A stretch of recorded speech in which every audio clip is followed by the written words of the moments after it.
Did you know that nearly 50% of marriages end in divorce? And among those who stay together, a staggering 70% report feeling unhappy in their relationship. These numbers are shocking, but they highlight a big problem. Many people are confused about what love really is. We often think we know what love means, but many of us are misled by movies, books, and social media. We're taught to believe that love is easy, effortless, and always blissful. But the truth is far more complex. It's time to peel back the layers of this confusion. In this video, we will explore 6 key chapters that reveal the common misconceptions about love.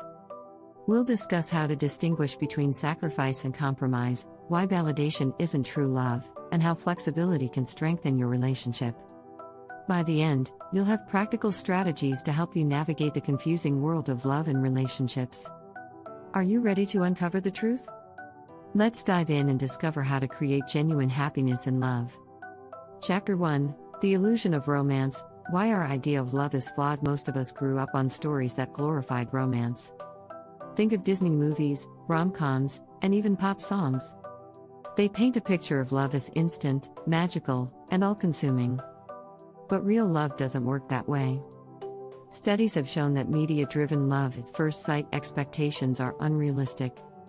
In fact, the science of relationships found that couples who prioritize emotional growth over spark are more likely to stay together in the long run. Romantic myths can trick us. Dr. John Gottman, a relationship expert, says that relationships built on fairy tale expectations often crumble. True love is not about being saved or completed by someone else. It's about partnership. You are two whole people choosing to build something together. This idea is backed by science.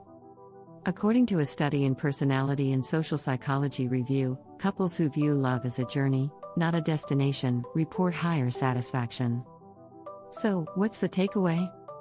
If we focus less on grand gestures and more on everyday kindness, love becomes more authentic. Instead of asking, "Does this person complete me?" ask, "Does this person add to my life?" Small acts of kindness and respect make relationships last.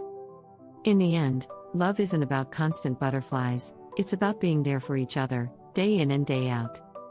Letting go of fantasy helps us see love for what it truly is, a partnership. Chapter 2: Love versus Dependency. How needing someone isn't loving them. Many people mistake dependency for love. They believe that needing someone deeply is the same as loving them.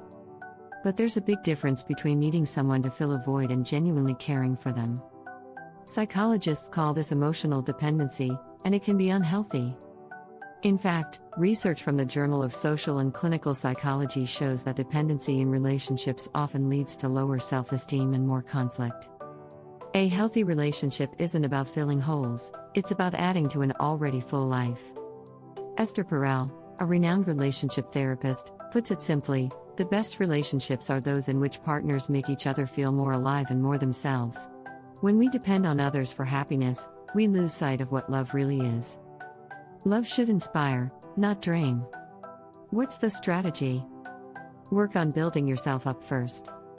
Instead of seeking someone to complete you, strive to become whole on your own. When you're content within, love becomes a gift you give, not a need you demand. Studies show that people who score high on self-compassion and self-sufficiency report greater satisfaction in their relationships. Make time for your passions and interests outside the relationship. This keeps dependency low and love genuine. Boundaries are another key. According to Boundaries in Marriage by Drs. Henry Cloud and John Townsend, setting limits protects your individuality and strengthens your connection.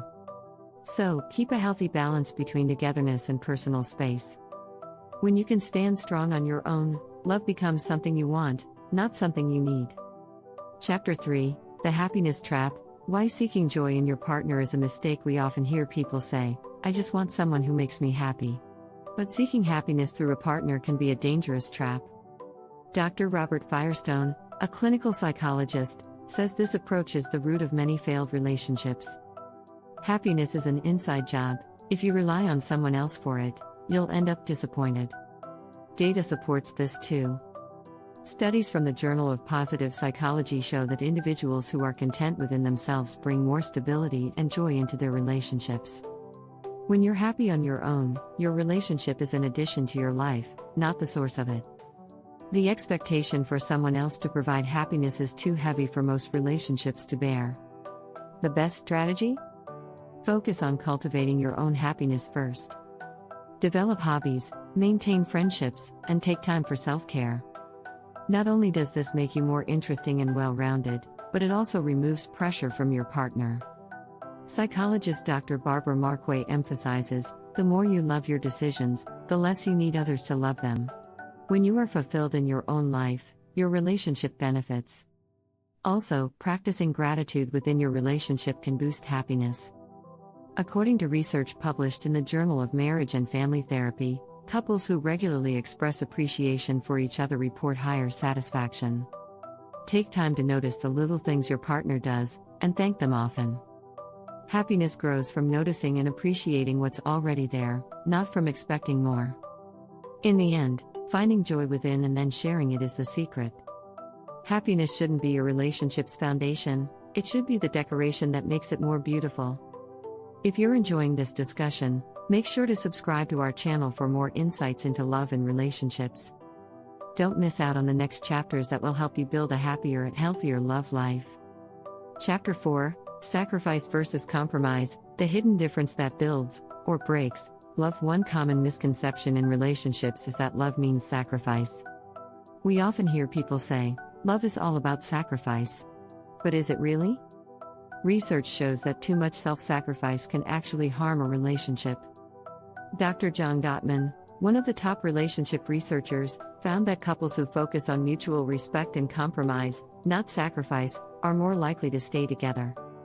Sacrifice often means giving up parts of yourself, which can lead to resentment over time. Compromise, however, means finding a middle ground. It's about creating solutions that make both partners feel valued. In the 7 Principles for Making Marriage Work, Gottman explains that compromise keeps both people happy while still allowing room for individuality. Here's the strategy: focus on win-win solutions. If you disagree, ask, how can we both feel good about this decision? For example, instead of giving up your hobby because your partner doesn't share it, find time for both your interests. Studies from the Journal of Social and Personal Relationships reveal that couples who respect each other's individuality feel more satisfied and connected. Another key tactic is open communication.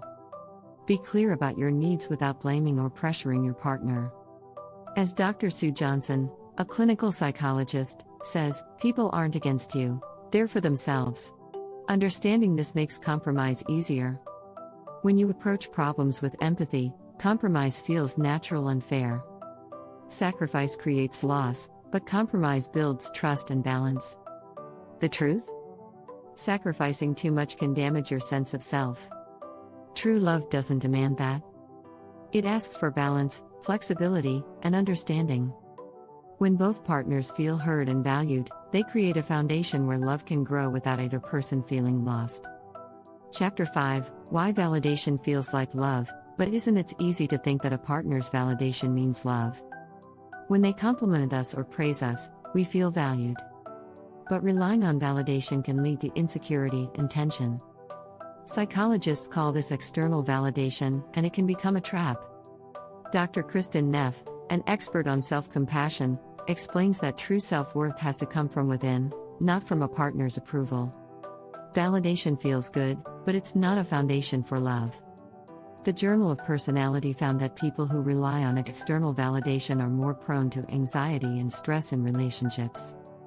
They worry constantly about how their partner feels about them, which creates unnecessary tension. True love is based on acceptance and support, not constant reassurance. So, what's the strategy here? Focus on building your own self-esteem. When you feel secure in yourself, you don't need constant validation. Practice self-compassion, remind yourself of your strengths and worth. Dr. Neff's research shows that people with high self-compassion are happier and have more stable relationships. When you respect and believe in yourself, you bring confidence into the relationship. Another strategy is to express gratitude instead of seeking validation. When you thank your partner instead of asking for praise, you strengthen the relationship. Studies show that gratitude creates a stronger emotional bond than compliments alone. Take time to appreciate each other's unique qualities. This shifts the focus from seeking approval to building mutual respect. In the end, validation is nice, but it's not a substitute for real love. Real love doesn't demand praise, it encourages growth. When you bring confidence into a relationship, you create a foundation that's based on true acceptance, not fleeting validation.